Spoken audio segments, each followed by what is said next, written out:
I have my panel with me.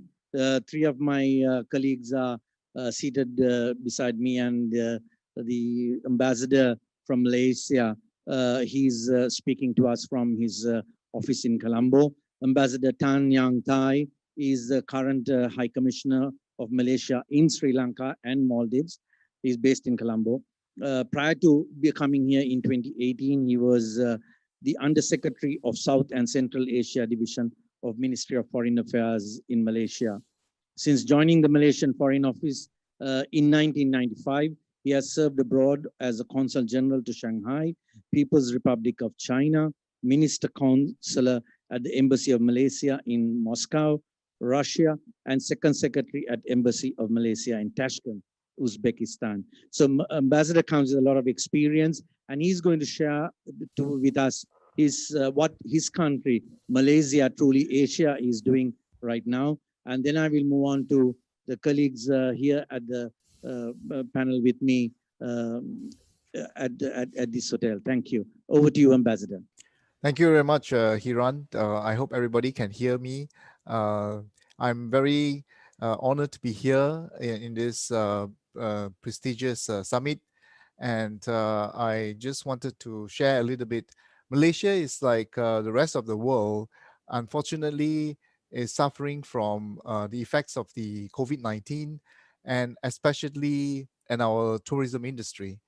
For the first 6 months this year, Malaysian tourism industry has suffered tremendous decline, and I can put it into some dollar signs. It is declined by at least 10.7 billion US dollars from January to June alone. And this is not going to go away anytime soon, especially when the border is still not open. And Malaysia in 2019 actually received some 26 million tourists, mostly from our regional neighboring countries. And this year alone, I think we will never able to even reach 1% of that number. It is basically because since March this year, Malaysia has been closed its border, and until today has not recovered. But the Malaysian government has, through its Ministry of Tourism, has some strategic tourism campaign, and also a rethink of tourism. So the three main themes that government is looking at right now is: one, restore confidence to travel; number two, revive domestic tourism; number three, maximize resources. So how are we going to do that? For example, in order to stimulate the demand for travel, the government has provided robust economic incentive for the tourism sector. Among the incentive are tourism tax exemption from 1st July 2020 to 30th June 2021, extension of service tax exemption for hotels until 30th June 2021. We issue also 113 million US dollar worth of travel discount voucher to encourage domestic travel among Malaysians. Domestic tourism, it is encouraged also for them to go online, and also further discounts to encourage our tourism, domestic tourism industry. Unfortunately, like the rest of the world and a few other countries in Asia, we are experiencing the second spike of COVID-19, and movement control within the country has been in place since October. So domestic tourism, the revival of domestic tourism also now is in question. But despite all this, I think the recovery plan is still in place, and we are confident that hopefully very soon we will be able to open for business. And tourism, even though it will not be the same again, but we have been in the tourism industry for many years, and we are very confident that after the COVID pandemic, it will come back very, very fast. Thank you very much. Thank you, Ambassador. I hope you will stay on with us to take any questions later on. Sure. Thank you. I have here with me the two presidents of the two main associations in Sri Lanka. On my right is Tilak Veerasinghe, President of Sri Lanka Inbound Tour Operators, which is the premier destination management company representative. They have many members who have been in this business for over 40, 50 years, and Tilak represents them. And on my extreme left is Sanat Ukwata, who's the president of the Tourist Hotels Association of Sri Lanka, with over 250 members, representing all the premier hotels, both locally owned as well as international brands. Here in Sri Lanka, Sanat is also the chairman of Mount Lavinia Hotel, while Tilak is the chairman and founder of Lanka Sports Horizon. And I must also tell you that I met Tilak in the 1980s when he was windsurfing in Kalutara, and my father at that time told me, watch that man, he's going to do very well in tourism, and he has done extremely well, and we are very proud of you, Tilak. And so has Sanat, who has taken over the business from his father and continued to build a massive brand, Mount Lavinia, and along with it, he has also invested in and owns hotels in Maldives, as well as other investments here. And the youngest member, though he has lost his hair, is Vikum Navagamuage, who's also relatively new to tourism, but I must say he's a groundbreaker. He's done very well with his brand Santani. He's shown to all of us that a small exclusive property providing an exclusive service and an experience can go places. So it'd be interesting to hear from Vikum, and I'll be asking him some questions as well. He's a management consultant specialist based in Singapore earlier, but now spends most of his time here talking passionately about our country and how to position Sri Lanka. So it is that new blood that has come, and that is, we very welcome that, because that's something that we need. And I was actually sitting at a UNWTO Tourism Ethics meeting online last Thursday, and their barometer pointed out that 850 to 1.1 billion arrivals are lost during these months. US dollars 900 to 1.2 trillion lost in export revenue. I'm talking, this is global. And then 100 to 120 million jobs lost globally. Travel restrictions are obviously the biggest impediment to all of this. And I must thank the Ceylon Chamber for giving us an opportunity, because Savitri said this is a troubled industry at the start of the session, and she's absolutely right. We have gone through from disaster to disaster. Last year, we were told not to cover the face. This year, we are told cover the face. So we don't know what will happen to us next year. So are we optimists or idiots in tourism? We will find out after we have our chat. I want to first ask both Sanat and Tilak, because yesterday our president spoke very positively on tourism, and that was, to me, I jumped up after I heard him say, he has informed the authorities, the COVID committee, and the Tourism Development Authority that to start the tourism arrivals as soon as possible. That was sweet music. I'm sure both of you will agree. My question is, are we too late? Ayubon, no, we are not too late, because we have to make sure that we get ready to open our country.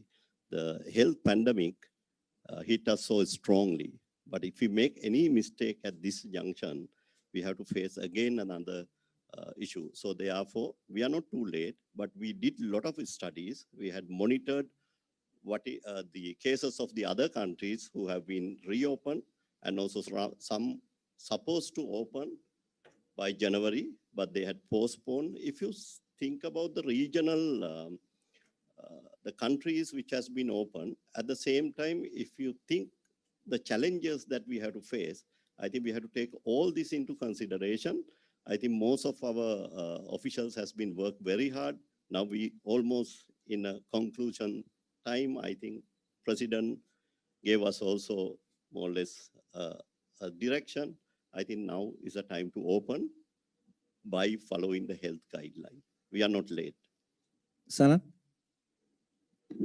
Yes, I think how I see His Excellency President's views on tourism, which he articulated very well on yesterday's summit opening address. He had been saying this even before. He has articulated his vision on tourism even in his manifesto, the Saubhagya Dagma.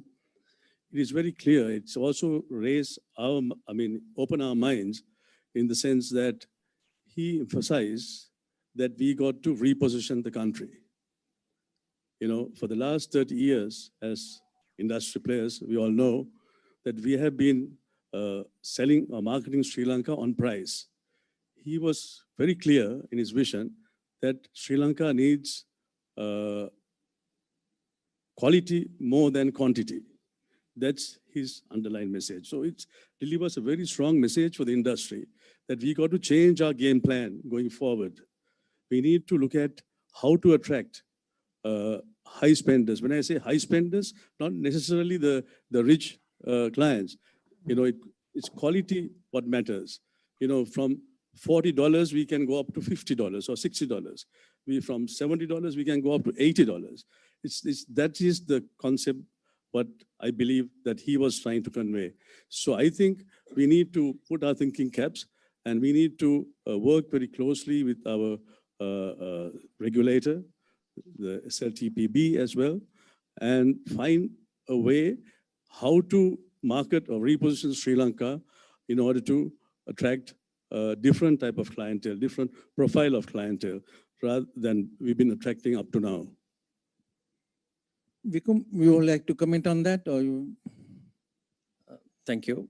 Thanks, and glad to be here in the first place. Yeah, I think coming back to, what Oliver said in the very beginning, that we are underperforming. I remember I wrote an article that was published on Sunday Times, and the headline was, "So Sri Lanka, so underperforming."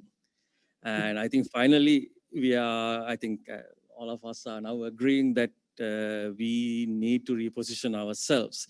But so it's about not just the value. I think we were trying to explain, okay, what is value versus what is high end versus what is low end. But it's not about high end or low end, but it's about value. Because at the end of the day, from an investor's point of view, like all three of us are in the hotel business, we have invested our money. At the end of the day, we need to make money as hoteliers as well. So it's about having a ratio where at any given price point, whether it's $50, how much you spend on delivering a $50 service versus how much you spend on delivering a $500 service. And that, as long as that ratio is higher, then as a whole, the economy is going to make money, we are going to make money, and we are going to grow. But what has happened is, that's what we have lacked. I mean, we have been doing for the last, since, let's say, I've been following this industry since the end of the war. And since then, there has nothing been done in that sense. That idea even that we need to make sure this ratio is maintained and create something that's valuable to both the consumer as well as the investors, to the industries, is what we need. Because, as we all know, before COVID came, or even before the bombings came, most of the industry was still loss-making. All the projects, new projects that happen from Pasikoda to Kalpitiya to Kuchaveli are not necessarily making money. Most of the hotels in Pasikoda are for sale. That's the reality of the industry. So there's fundamentally something wrong in the industry and how we are going about it. So to me, COVID is an opportunity. But everyone is talking about how we open up and how we go from here.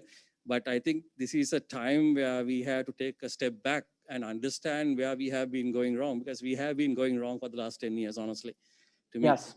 And create a new strategy, a new position for the country for the next 20 years. And in this case, It's about leapfrogging. It's not about going from where we are or where we were before COVID or where we were before the bombings. Then we will be forever catching up with the rest of our competition. So we need to leapfrog. And for us to leapfrog, we need to get out of the well that we are in. We are pretty much inside a well and creating our strategies and our statistics and all of that within the well. We haven't really analyzed what the competition is offered. So again, as an example, what we did at the end of the war, or the major thing that the government supported or the SLTDA supported, we called it product development at that point, but it was basically a land sale. We created Kuchaveli, Pasikuda, and Kalpetiya. All of them were failures, but those were modeled from Bentota, Beruala, Nigambo that happened in the 70s. So what, after 30 years, we did something we did in the 70s, and in the 70s, it was a big success. But in 2014, it was a failure. What has changed from 1970s to today? And that's essentially the competition around us. When we created Bentata Beruala, Nigambo, those sun, sea, and sand-based areas, the only other competition we had in this region was Thailand. And we pretty much, I think, had similar numbers between Thailand and Sri Lanka. But since then, Maldives has come, Bali has come in, Lanka is, Malaysia is there. All these places are there, and we are competing for a similar product with a similar audience. And we haven't done anything to differentiate ourselves in that scenario. And unfortunately, I mean, you know, Hiran, we were talking about this even now. We have this idea that Sri Lanka is a beach destination. There was a comment, even a press article saying German tourists come here just to go to the beach. That's just nonsense. Actually, to me, the beach is the most uncompetitive asset within the tourism asset class we have, because beach, we can never necessarily compete with Maldives. At any given price point, Maldives will have a better beach. We can't even compete with Thailands or Langkavis on the beach, and it's a very common asset in this region. But what we have inside the country, from the wildlife to the heritage, the mountains, all of that is pretty much uncomparable. But at this point, I think about 70% of our rooms are still situated on the beach and not on these other assets. And as we know, most of these assets like Yala, the hills, the Sigiriya Dambul areas are doing much better than the beach properties.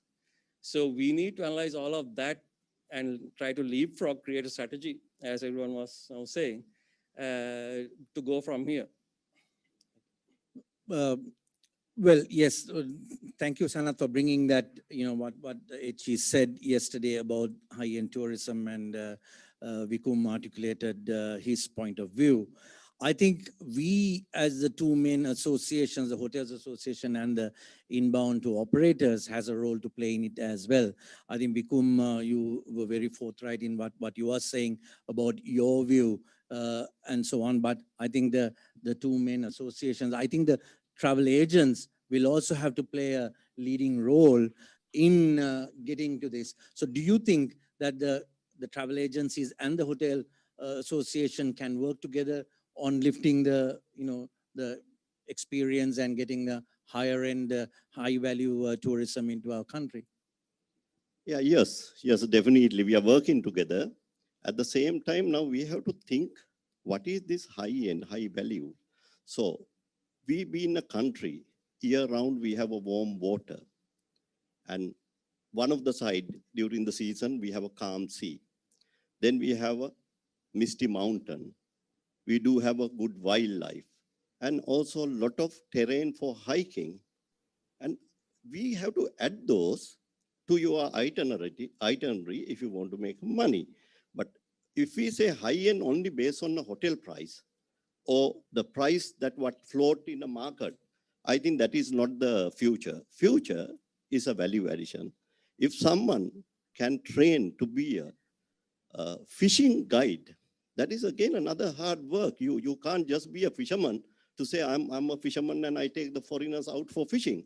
So you can train. We have to train ourselves. We have to also train our community to make extra money on the value addition. So for value addition, since we have a year-round warm water, again, good wind condition. If you think about sailing is one of the high-end business in tourism.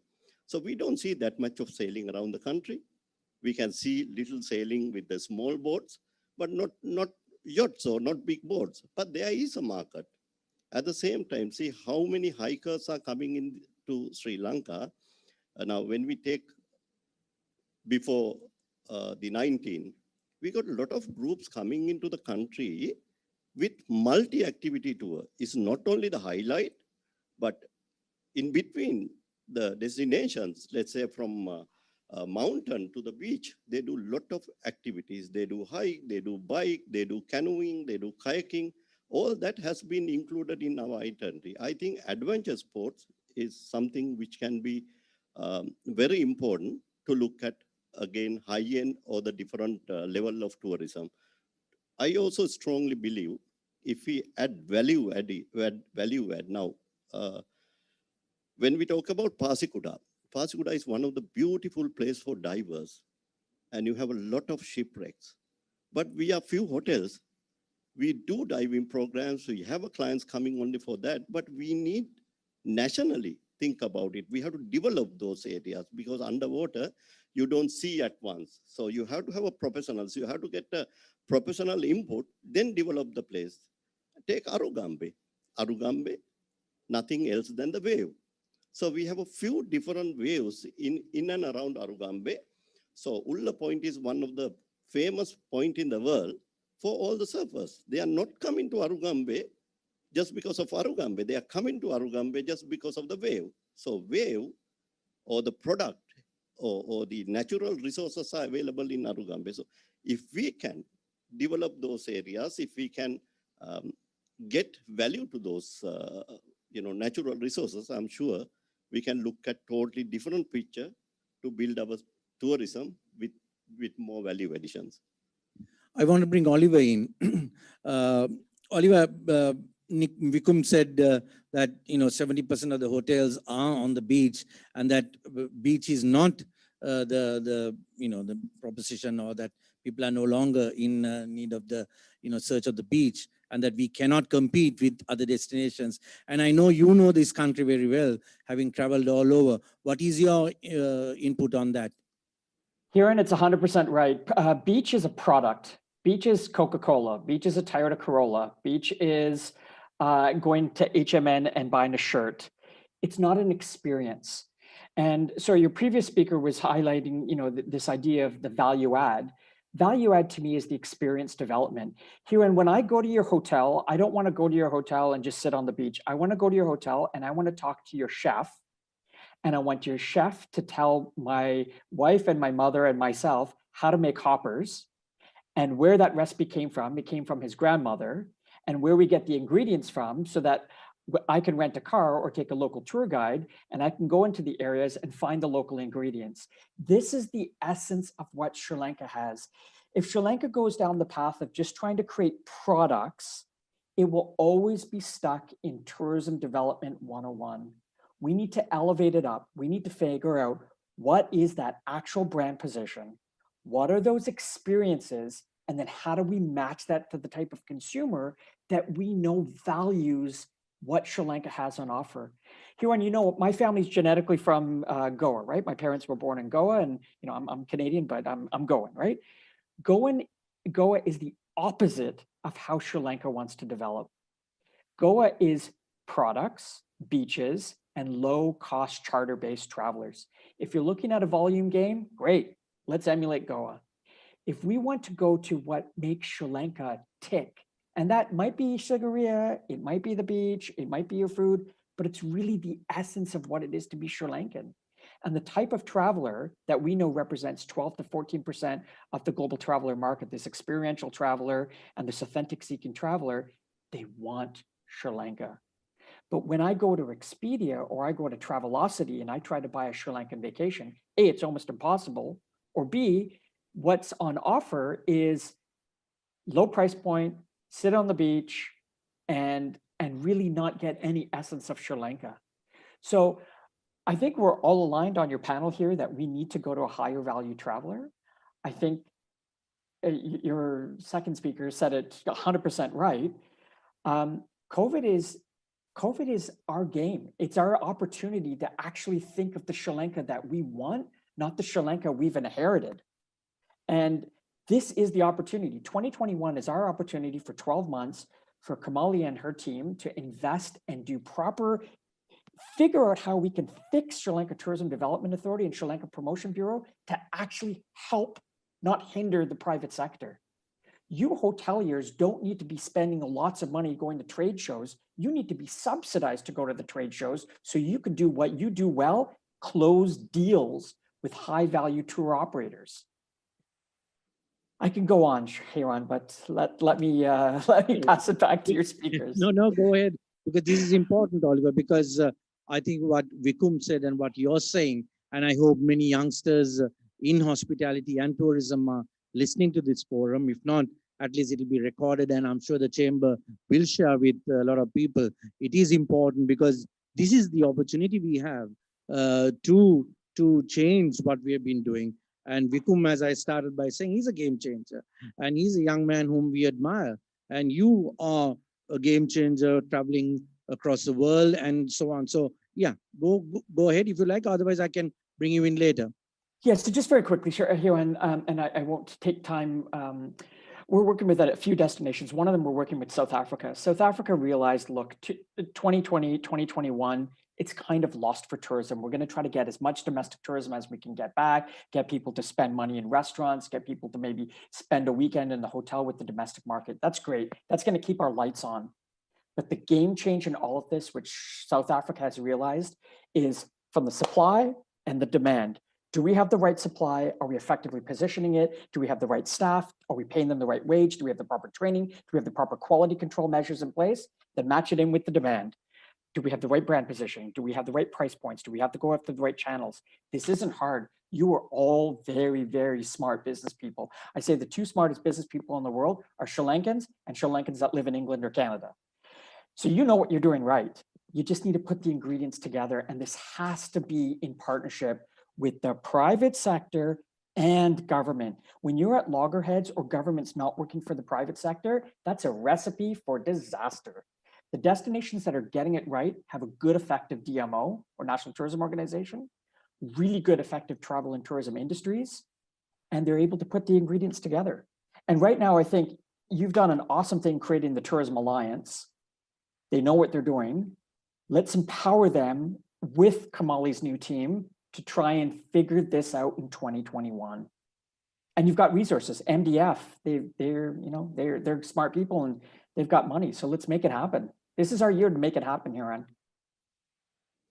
Thank you, Oliver. Actually, this is the first time that I think the government is saying, because the president mentioned it yesterday, and the tourist board, Kimali, has been saying this for some time now, that we need to get high end. So I'm sure finally we will be the beneficiaries. If we all work on this, the country will benefit, the operators, travel agencies, the hoteliers, everyone is going to benefit. People are going to benefit on this. So yeah, I think Sanat and Tilak, we have our two associations work with and the other associations, as well as the tourism board. We have a lot to work together to bring this on.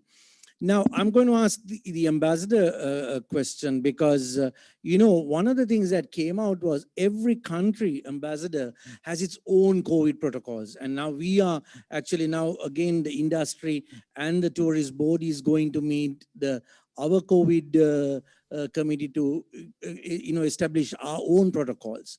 Is there a way, at least for South Asia, Southeast Asia, to come together? Because this is one pandemic, one disease, right? One virus, but each country has different protocols. Can we come together and have a customer focused, little bit more friendlier protocol, so that we make it easier for people to travel? Is there any possibility from your diplomatic viewpoint? Thank you very much, Hiran. This is excellent questions, and all the governments is pondering about these questions and how do we give travelers the confidence back to come back to travel. And recently, as I'm sure you know, that Singapore and Hong Kong was trying very hard to create this travel bubble. But very unfortunately, it didn't take off because all of a sudden, Hong Kong has a spike of the COVID-19. And all this hyped about these travel bubbles and things like that, that has all of a sudden it's died down. And Malaysia, actually, we have been talking to Singapore as well for limited opening of the borders, because Malaysia and Singapore is such a two countries. We have so much linkages in terms of people to people, in terms of trades and goods. So we had achieved a partial kind of open up, but still this is not good enough. It is not good enough to go back to normal, because both countries are still thinking about how best to have this safeguard for the two countries, so that we can encourage our people to travel again. I think Oliver has a very good point just now. He pointed out in his presentation, saying that the people now are using his right brain to think about safety, to think about how to travel safely. And this is exactly what happened to most of the country in Asia. I've myself also been trying to see that is it possible for eventually Sri Lanka and Malaysia to have a travel bubble, that we can open up our borders, maybe initially a little bit limited, but just to build up some trust and also confidence, so that travel would be able to come back as soon as possible. Just another point is that before the COVID pandemic, Malaysia and Sri Lanka actually have 5 flights a day between the two countries. But I must say that I didn't see many traffic on tourists from either side. Most of the people are actually on transit from Australia, New Zealand to KL and then Sri Lanka. So I actually also would like to look into Sri Lanka, looking more interestingly, or looking more importantly towards Southeast Asia, for Southeast Asia as a market, because I think we have for the past 20 years, there's a huge surge in the middle class, and the people are ready to travel. And then I think Sri Lanka has not got the exposure in Southeast Asia, as much as the other regions, so that the market is still very underdeveloped for Southeast Asian travelers to come to Sri Lanka. I hope this pandemic or the rethink of this Sri Lankan tourism industry, that you will also put Southeast Asia as part of the plan, and we are looking very much forward to have more Southeast Asian tourists coming to Sri Lanka, and vice versa, Sri Lankan too visiting Southeast Asia. Thank you. I think that's a very good point, Ambassador, that yes, we have kind of neglected Southeast Asia, the potential from there. There's a lot of money there, a lot of people who want to travel. So yeah, so that's one point that we must take forward when we come to positioning and marketing. Do you have your hand up again, Oliver, or is that just? So here, and I was going to say, as much as we do want to have any sort of like global protocols with health and safety, the reality is that health and safety policies are nationally regulated, in some cases provincially or state regulated. If we can't get our act together at the global level to figure out, common electrical outlets, it's going to be very hard for governments to figure out common health and safety policies. So I think Sri Lanka has an opportunity to get its health and safety policies right, and then effectively communicate them out to the travel trade and the travel industry and then consumers. My wife and I this summer, we're living in Berlin. We tried to go to France and Belgium for a drive trip. I couldn't figure out if I could rent a car and cross the German border into France. And I looked everywhere to try and find information. If I'm a receptive consumer, it has to be easy for me to figure out, can I get to Sri Lanka? What's the policies? Is my health insurance valid? What are the quarantine policies? And can I get back home? And if you can get all of that right, then I think the world is your option. What the ambassador is saying is, I love the idea of travel bubbles, but travel bubbles are only as good as the weakest link. And the Hong Kong, Singapore announcement has proven that I don't think this is our future. I think our future, what the ambassador is saying, is that Sri Lanka needs to look at its immediate neighborhood for markets. We will probably have a more regionally focused tourism in 2022, 2023. As the European markets are very, very slow to deal with COVID and COVID exposure. So Sri Lanka's new markets might be in the Singapores, Malaysias, Indonesias, and Thailands of the world, at least for the shorter and medium term. Yes, can I just come in? I think I agree with Oliver that regional tourism and regional traveling will be the immediate improvement for the after the COVID-19 pandemic, because there is a lot of people more confident in traveling in the short term, rather than you ended up in places like so far away that if anything happened, that you'll be stuck. During this lockdown in early this year, we have find so many. I'm just talking about Malaysian tourists were stuck all over the region and all over the world, and this has actually very bad for tourism, because these are never happened before, and throughout the world our missions are trying to help all those stranded Malaysians to get back to the country, and some of them had a not so very nice experience, and but most of them, thank God, got back to Malaysia safely. But this experience is not only happening to Malaysia, but throughout the world. And I think to come back from that, regional travel will be, I think, a good start, because the distance is not there, and if anything happen also, I think most of people are quite right assured that they might be able to go back, and it could be cheaper too, instead of stuck in the US or stuck in Europe or something like that. Then it will be very, very costly and very difficult to come back. Thank you. Thank you, Ambassador. Well, Vikram, you wanted to come in. There's a question. There are lots of questions that are coming from the audience. There's a question for you, specifically for you, Vikram. What kind of a strategy can we adopt to move from a price-sensitive strategy to a high-yielding tourist? Thank you very much. I think it's goes back to the point I wanted to address from the previous conversation as well about Southeast Asia as a market. It essentially stems from lack of evidence-based strategy. Like, the evidence is, if you look at Thailand, and if you analyze who are the people who's going to Thailand, the top 10 source markets for Thailand, 5 of them are Southeast Asian. It's Singapore, Korea, Japan, Malaysia, and Laos. I mean, Laos, we can say they are just crossing the border. So take Laos away. You still have 4 countries that we have very good historical relations, but we don't have any market in those things. And we are talking like 10 million people right there. I'm excluding China, which is itself another Asian country that's giving 10 million tourists to Thailand. But just between Japan, Korea, Malaysia, and Singapore, we are talking about a 10 million market.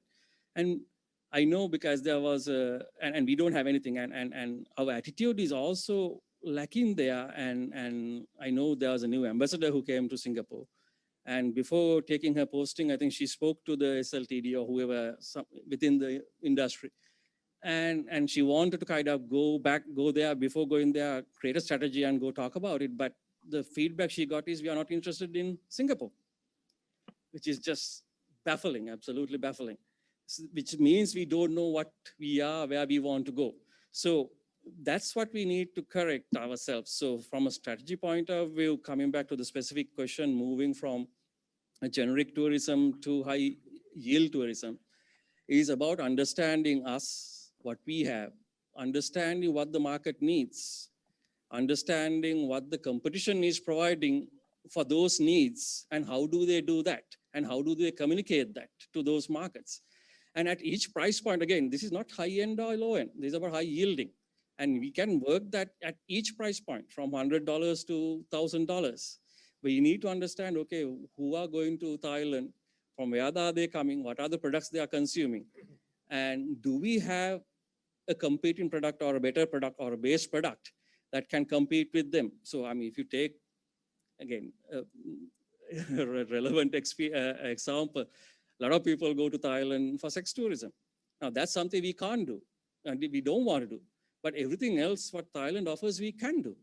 And we may have a better product in most cases other than the beach. A beach, we are still comparable with Thailand to me. So then we need to understand why people go to Thailand, or specifically, let's say, Chiang Rai for cultural tourism. And where are they coming from? How are they communicating that product to those relevant markets? And we need to then it's easy for us to figure out, okay, how can we do that better? And we have a better product. If you take Sigiriya, Dambulla, Polonar, Anuradhapura, Kandy, our cultural or heritage tourism is much, much bigger than Sukhothai and Chiang Rai and Chiang Mai. So we need to work on that.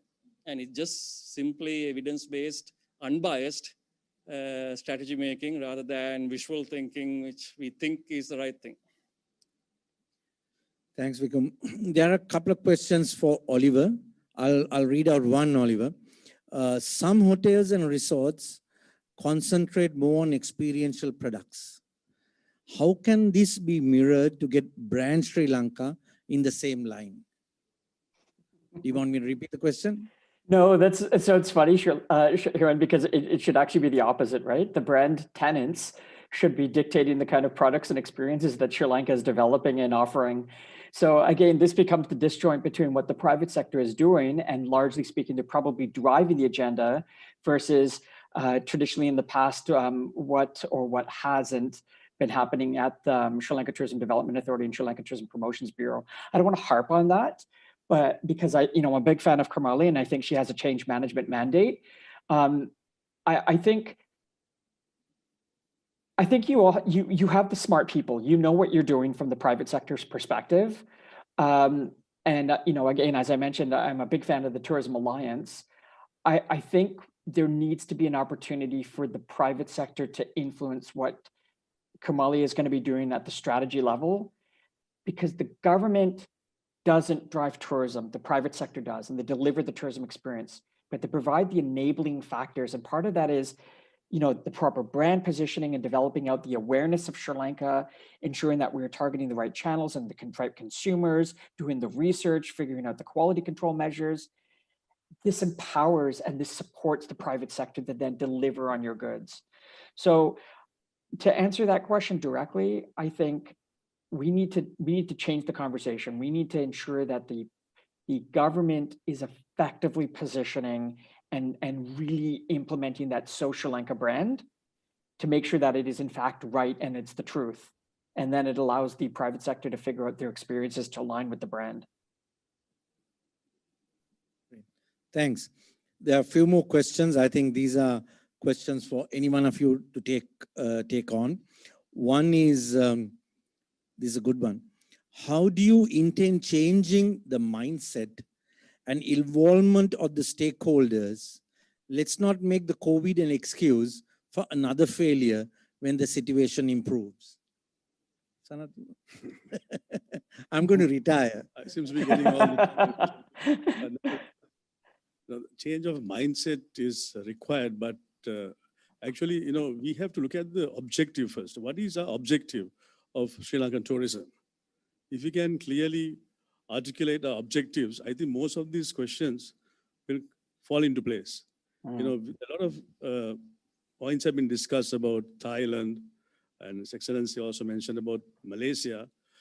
We have to learn from all these neighboring destinations, what they have done and what they keep doing. But our case, I believe, is somewhat little different because Thailand, Malaysia, they are into mass tourism. Thailand gets about 37 million tourists. Malaysia gets nearly about another 30 million tourists per annum. This I'm talking about pre-COVID, of course. And Sri Lanka got highest, we got 2.3. And I believe our objective is to get 4 or 5 million tourists. We can't go anything above that. So if that is the goal, then we have to work out a strategy and train our mindset to fit into this objective. How to achieve this objective? For me, I don't think this is an impossible target to achieve. It is quite easy because, as we discussed, we are located in a very fast developing part of the world, where there's a very strong middle class, growing middle class. So to attract 4 or 5 million tourists, for me, it's not a difficult task. Then we talked about beach tourism. Sri Lanka beach is one of the most attractive products we have. People come and stay longer than 4 or 5 days, weeks on the beach. And they go and spend round trip destinations, unfortunately, up to date has become transit points. They spend 1 or 2 nights on the cultural circuit. Of course, we need products, we need development to hold them for a longer period. I know Santani has done a brilliant job. You all have a specialize on wellness, that you keep the clients for longer than 1 or 2 days. So likewise, we have to be innovative in our product delivery and create products where we could cater for the younger generation today and try to attract them. Of course, if you go to the traditional markets like European markets, their dream is to come and lay down the beach under a coconut tree and enjoy the surroundings. Even in the Maldives, although we are talking about it being the ideal beach destination, which I fully agree, there are only 35% of the clients who go to Maldives actively dive. Some of them don't even snorkel. And especially the Chinese, they don't do anything like that. And they are the biggest, number of arrival by number. They are the highest to Maldives today. So likewise, we need to look at the market, what they require, and tailor-made our product and, as you said, change your mindset, perhaps, but to fit into our objectives and how do you achieve our goals. Sorry, Hiran, just to that point, I think it's also important that we don't look at markets as homogeneous audiences. A Chinese traveler in Beijing who's a certain age is not the same as a Chinese traveler in Shanghai who is the same age. We need to look at the segment of the traveler on why they travel. And they could be the same person they look the same if they're in England or if they're in Canada or if they're in China. If we look at a segmentation-based approach, this will change the game for Sri Lanka. So this wouldn't us falling into our same trap of we need to look at the Chinese market or we look at the Malaysian market. No, we need to look at the type of cultural and adventure traveler that we know wants that type of Sri Lanka experience. If we do that, that to me is the game changer of what we need to do in this post-COVID environment. I think that's again, we are going back to this evidence-based. Again, Sanat, I have to differ with you because again, what you were saying is what we have experienced. I knew that was going to come. Yeah, sorry, Sanat. We think Europeans come here just for the beach, but we don't know for sure. We haven't done any study. We don't have any evidence to say, yes, previously, that's what it was. But things have changed. Competition has changed. Our beaches have changed. Right? So we don't know at this point to say this is why they are coming. We need to get that data. We need to have a mechanism to get that data. And again, like this 4 million, where is that coming from? What data do we have for that? And I don't agree Malaysia or Thailand is a mass tourism destination. They have a lot of tourists, but they have products. If you go to Phuket, you're talking like $2,000, $5,000 villas per night, per room even. So it's not just that. They have created products at different price points and they're getting all of that. So we can do the same, but the way we are going at this point, we can't do, and that's one of the key reasons why we can't do it the way we are going is of this round trip. Because everyone is coming, is getting congested in specific spots. But if you take, let's say, for example, Singapore, which is a tiny, like less than Colombo district, and they get about 12 million people. And you don't feel congested in Singapore. So what are we talking about? Over-tourism here? No, we just haven't done it right. So we need to understand, we need to go back to the drawing boards and really understand our products, where they can go, how can we break this round trip? All of this has to be thought of. Then we will know, okay, what is our carrying capacity? we don't know what the carrying capacity at this point. So what matters is carrying capacity. And then within the carrying capacity, we need to create different products so that they are all not getting congested in one point or one product. Tilak, you like to take something on from there on the changing of mindset? Yes, I think we have to look at good mix and match accommodation unit. I don't believe only on high end. Yes, agree, we have to have a hotel for $10,000, agree. That's another segment. But we have hotels which cater since 1960s in this country. There are so many colonial hotels. So there are different products. But these products also can come up with their innovative ideas or a lot of different product values. And also I don't agree that we are selling cheap. Yes, that is the highlight you see in some of the brochure product or some of the online platform. But at the same time, if you look at different product value, and today Sri Lanka diving, or if somebody want to do a good dive or a wreck dive, that can cost easily $100. But that is not going to the general market. Those are with the specialized operators. There are so many operators sell high-end or specialized product. But we believe as a tour operators association or the agency bring a lot of clients into the country, we are always there to market many different products. We can't sell only beach property because most of this beach property has been contracted with key operators or big operators.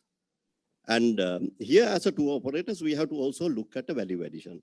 At the same time, transport. We thinking Sri Lankan transport is cheap. No. If you want to get the right vehicle and specialized chauffeur, then you have to pay a bit more. And there are guides in the country, they don't work for $15, $20. Some of them, they're charging $100 a day, but they're specialized. Of course, we commonly talk about the general product, what you see in the market or what you hear generally. But I believe after 2010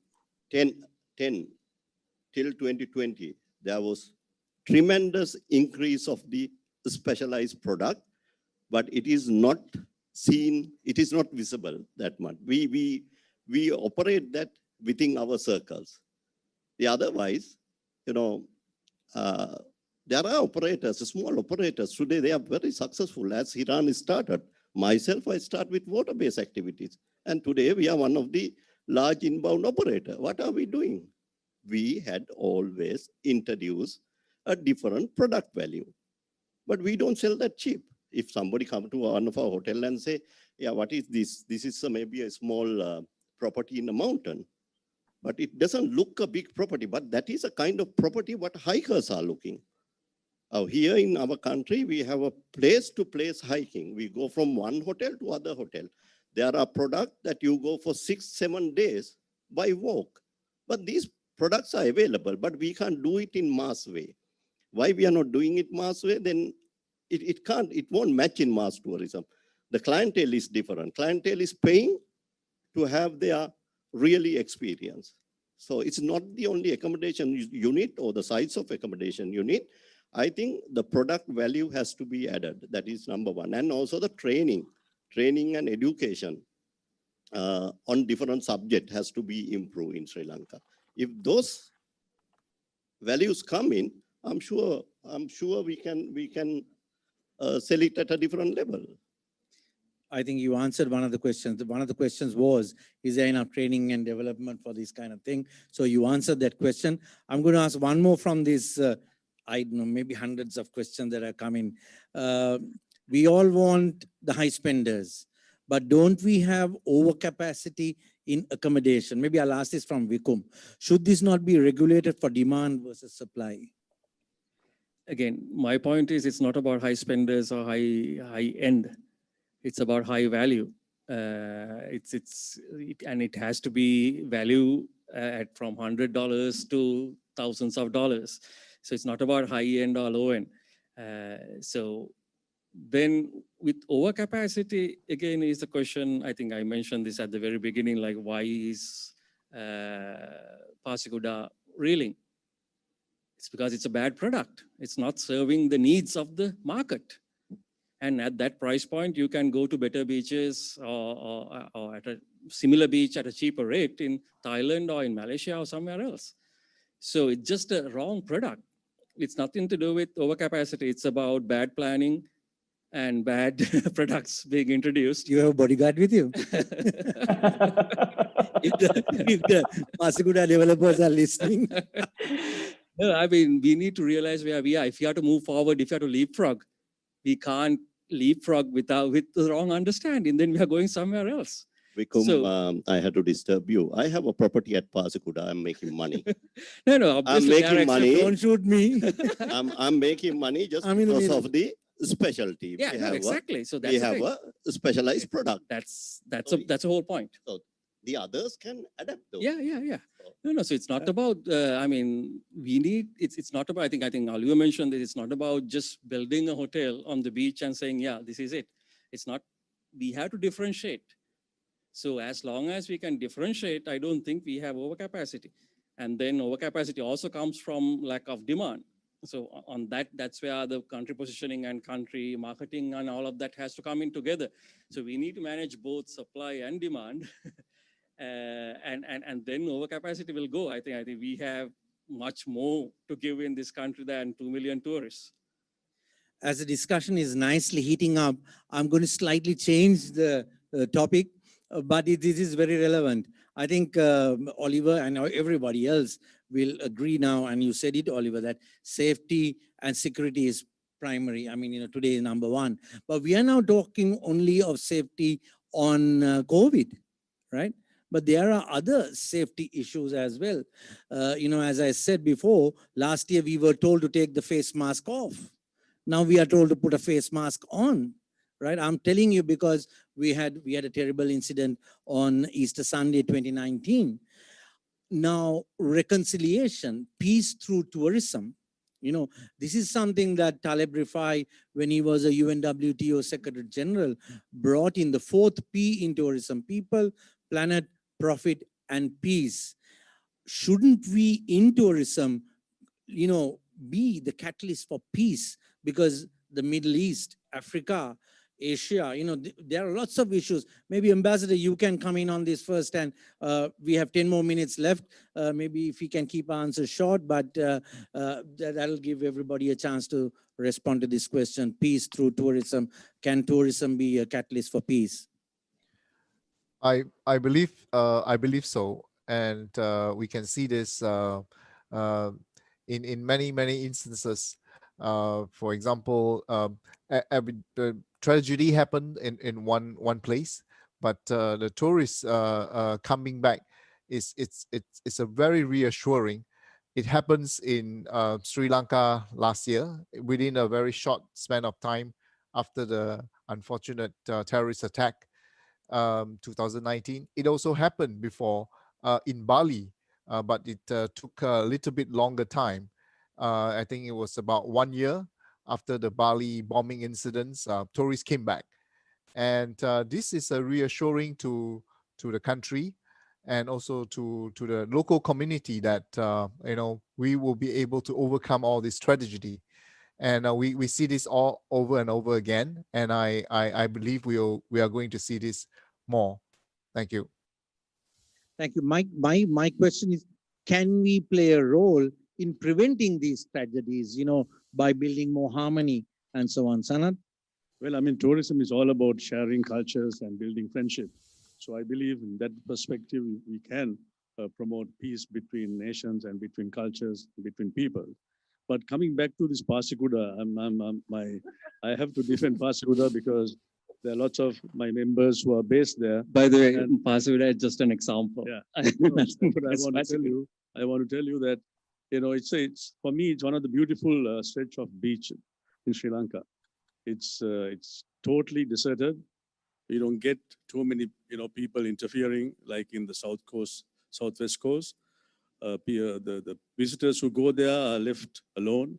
I think that is one of the most important features in any beach destination. That's why Maldives is so successful, because you have privacy, and Pasikuda offers that. And the failure of Pasiguda, if you want to name it that way, for me, I think it's infrastructure problem. You know, it takes 5 hours or more to get to Pasiguda from the airport. So, you know, just before the Easter bomb blast, a lot of people were organizing cultural tours straight from the airport. They go to Sigiriya, and from there they go to the beach in Pasiguda. So that was developing quite well. And unfortunately, the Easter bomb blast came, and then came the pandemic, and that whole thing crashed. But I believe Pasiguda has a great future, and I don't think we should, discount that. If we can have connectivity, better connectivity between the airport to the destination by road as well as by air, I think that destination can be revived very quickly because we have great products there.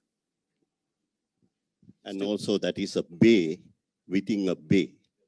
And you can swim at least 10 months a year.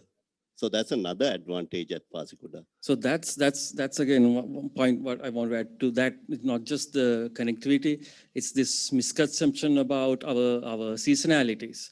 And we have this idea that Pasiguda works only for 3 months of the year, which is not true. 10 months a year. Yeah, it works 10 months of the year. And I've been to Pasiguda, most of the time I go to Pasiguda is like in January. And in most cases, it's better beaches than what we get in the South Coast. So again, I'm not saying Pasiguda is bad. How we have understood Pasiguda, how we have positioned it, and what we have built in there is not coming together. So we need to work on the connectivity. We need to work on the communications and what it is, what we can do there.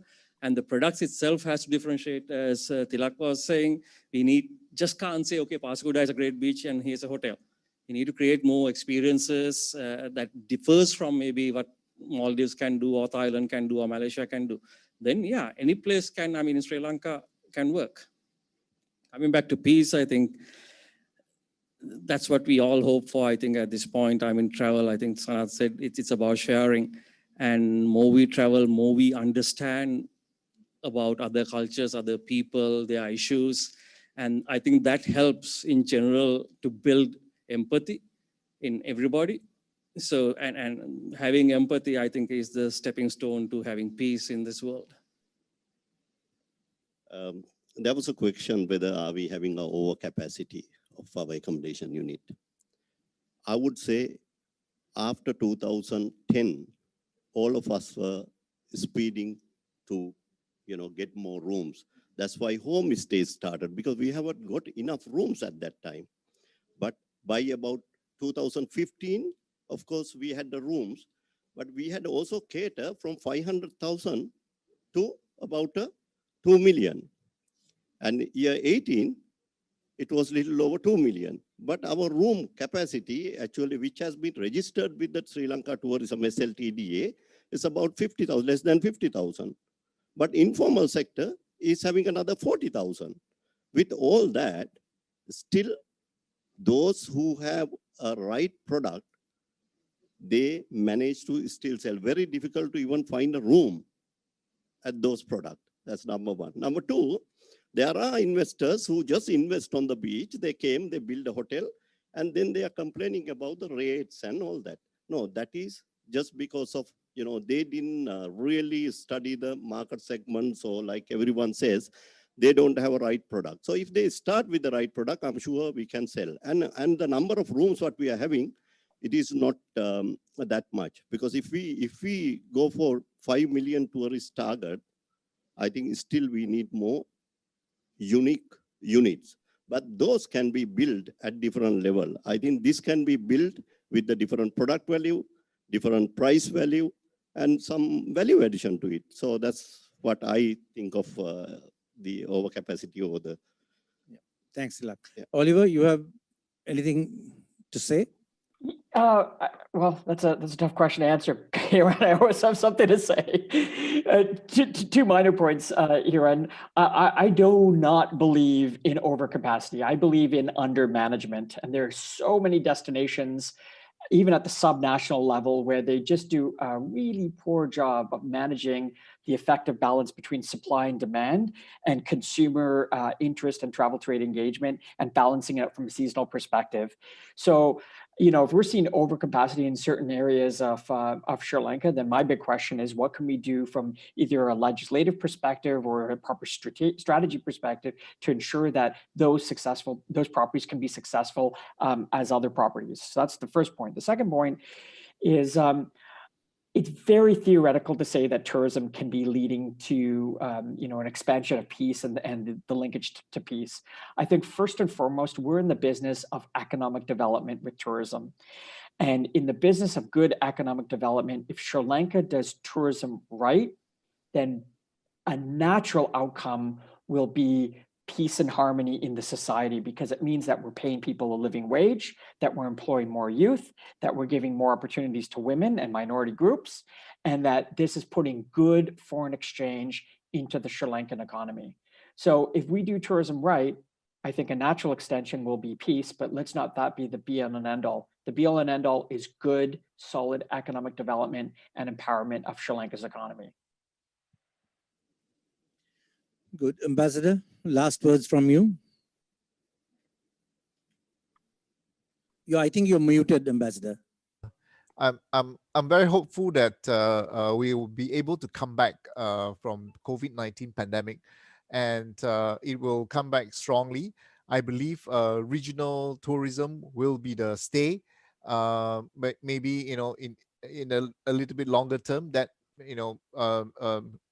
maybe tourism will extend to the rest of the world, but we starting with regional. I believe that we will be seeing something very, very soon, within maybe 6 months to 9 months after the vaccines come into effect. Thank you again. I think we have less than a minute to go. We can't take any more questions. Savitri is about to kick me out from here along with the panel. So this was, I enjoyed listening to all of you. And I think especially the younger ones, Vikum and Oliver, you bring in a different thinking pattern, different mindset. So it's up to us the seniors to kind of, either retire and get out of this place and let the younger guys take it on and do it, or, change our mindset and move forward, because I think you did make a lot of sense, Vikum. I think I'm beginning to appreciate the way you speak. You are, in cricket parlance, you say you hit straight down the line. You don't beat around the bush. You just say it as it is. I think it's a wonderful trait, and keep going, and you will do well. And thank you, Oliver. I hope you'll keep yourself warm over there. Ambassador, you've been wonderful. Thank you for your contribution. Thank you for being with us. And the old faithfuls, Tilak and Sanat, thank you again for being with us. And to the Chamber, thanks, Chamber, for giving tourism another opportunity to bat. When everybody else has given up, the Ceylon Chamber has not given up on tourism, and we are grateful for that. Thank you all. Thank you. Thank you. Thank you. Thank you very much, Hiran, for moderating that session. And one takeaway that I actually took from Oliver is that you're in the business of solid economic development, and that's what tourism should be about. And with that solid economic development comes empowerment of the nation. That's the bottom line. So whatever you do, you need to look at things differently. Travel and hospitality will never be the same again. But there you go, lots and lots to think about and hopefully to take on board.